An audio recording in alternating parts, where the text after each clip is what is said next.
I don't understand. What's the point?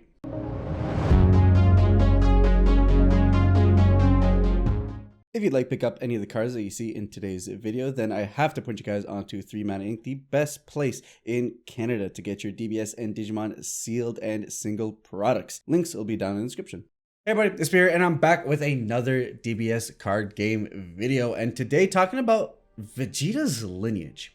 So this is something that has bugged me for a really long time. It's gonna sound a little bit weird because in between, you know, Realm of the God releases and ban list discussions and blah blah blah, why are you thinking about Vegeta's Lineage? Well, if you see the secret rare, it's a Vegeta's Lineage, and I just don't get it. Like, I don't...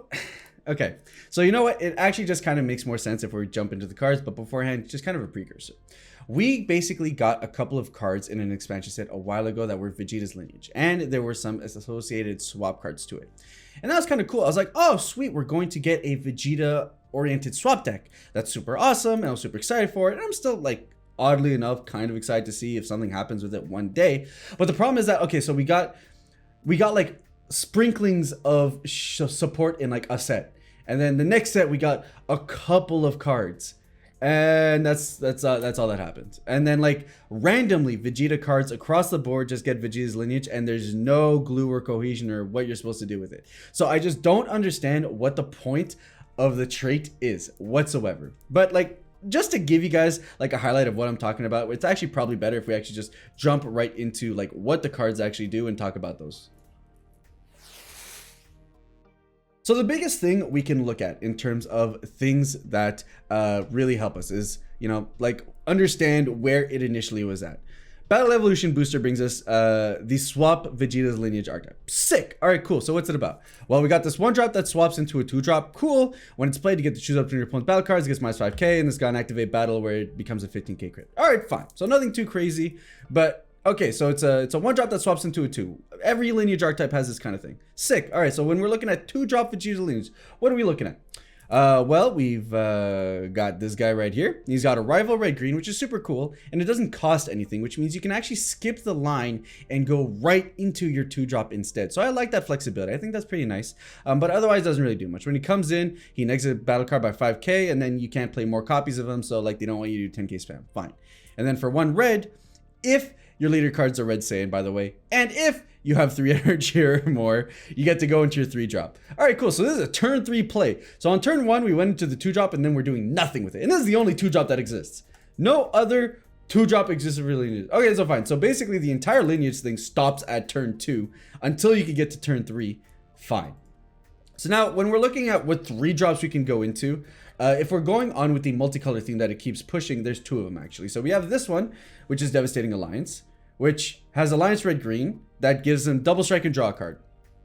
Okay, fine. So you're getting yourself like a semi-decent boss monster for 1 energy if you just skip right to the 2-drop. And to be honest, that's probably what you would do. You would just flat out skip down, arrival the 2-drop, go into the 3-drop. Now you have a relatively cheap double striker that draws a card. That like becomes big. Like, fine. Okay, that's actually literally fine. Like, I'm not even going to call it more than that because that has no protection whatsoever. It doesn't do anything to your opponent. If it doesn't get into combat, you just wasted an energy and combo to get the arrival out in the first place. But fine. Okay, so what we do have more 3-drops, so let's see what the other 3-drops do. Okay, so we have Unyielding Pride, Energy Exhaust, Deflect. Deflect's pretty good. It's a form of protection. It can attack active cards. Not bad, not bad. And then on auto for a red and 1, if your leader card's a red or green. So now all of a sudden the stuff only worked with a red leader, but now we have the 3-drop that works with the green leader. Which, does this one even work with the green leader? No, this so the 2-drop only works with the red leader. So if you're a green leader, I guess you're just, I don't know how, but you're getting this card out. When this card KOs one of your opponent's battle cards, play 1 red-green multicolor Vegeta card when it costs a 6 from your deck, or drop here on top of this card, then shuffle it. So what 6-drop? Well, turns out that's not even a Vegeta's Lineage. Turns out it's this old card that's a 20k double striker. Auto once per turn, when this card attacks, your opponent chooses 2 cards in their hand and sends it to a warp. And then if your leader card's a green Saiyan card, you get to burn 1 for green and red. So, okay, cool. So first off, you need to be a multicolor. This obviously was meant to work with Broly swap stuff too. Or not Broly swap, but red-green, like Surge Broly. Since it's red and green, so it kind of works with that synergy as well. But like, Why? What is this? Like, it has no protection. It's a 20k when it attacks, but like this card has to attack into something first, and you're not playing it in active mode. So now this card actually just sits there for a turn. Like, I don't understand what the point was. Like, I don't get it. This is so disjointed. And then like, and that's it. Like, in terms of like proper Vegeta, like what you're supposed to swap into, or what's the point of Vegeta's lineage, that's all it is. You have a couple of cards that like happen to have it in terms of the archetype. Else, like, you have Hidden Ambitions, where for one you get to play up to one mono red Vegeta's lineage card when it costs 3 and 10k. But even then, like, that doesn't get any of these. It only gets out this guy, because turns out that the entire Vegeta line in the King Vegeta deck has Vegeta's lineage. So like, that's fine. But again, it doesn't do anything for you. You're not going into these. Like, yeah, technically your 2-drop can swap into this 3-drop, which you could have played for free anyways if you're playing the King Vegeta deck, or it can go into this one, which are Evo. Like, it's nonsensical. I don't get it. I don't understand why they keep giving this trait to like something that has like no synergy. So again, like, yeah, you could go into the King Vegeta line, and then it came back to me. So this is why, like, it clicked on my mind, is for some reason the SCR is of Vegeta's lineage, but it's also Universe 7, which, like, Universe 7 has done nothing with anything of the other Vegeta's lineage stuff. Like this is BR stuff, and this is like OG Vegeta stuff. So like, I just don't. And like, this is like a stupid rant video, right? Like, I recognize this video doesn't hold a lot of a candle in terms of other more important discussions that should be happening in the card game. But it just frustrates me that like they sprinkled in like this potential support for a set. They talked about these cards, you know, they showcase these cards. Some of these cards are high rarity cards, and it's just like, but why? What was the point? Like you guys made this card. You guys made this card, which is kind of cool. And then you guys like stopped here. Like, there's this or this to do this, and I don't think anyone was asking to do this. Like, who's trying to play Saiyan Elite?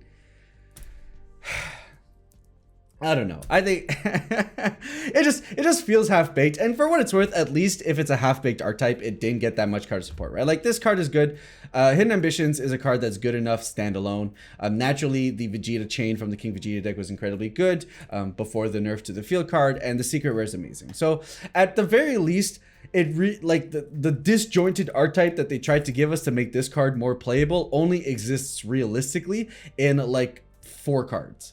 So like, you know, you got this guy and these 3. So it's not the end of the world, but I just felt, and I thank you guys for listening for 5 minutes ish of like me ranting about basically nothing. But like, I just don't get it. And I would love to get it, because I think if we did get a proper Vegeta's like swap, I think there's a ton of really interesting Vegeta cards. And I think if you really expand that, I think it would have been a really cool archetype. Having swap available in red green would be super cool.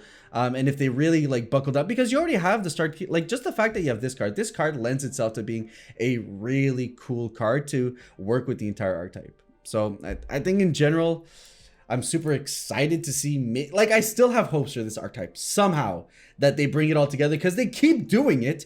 Like, if they did this and realized it wasn't going to work, then what was the point of putting it on these cards? What was the point of putting it on this card, right? So I feel like somewhere there's this master plan they got going on here, and like, I'm just sitting back here and trying to understand, when is it going to come to fruition?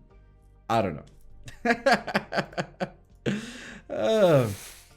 But with that said, guys, thank you guys so much for listening to my rant. I mean, that's sometimes some topics are less important than others, so I hope you guys enjoyed that little bit of discussion. What do you guys think about the Vegeta's lineage? Were you guys excited to play it? Have any of you guys ever actually successfully played the Unyielding Pride to go into the Saiyan Elite? Because like, please let me know your story down in the comments below. You guys like these kinds of like offhand, like if you guys want to see me do more of these random discussion videos that sprinkle around in between content, then hey, give it a thumbs up. If you dislike it, thumbs down works too. If you guys want to watch more discussion videos, gameplay, anything like that, subscribe button corner. And with that said, I'll catch you guys on the next one. Ciao.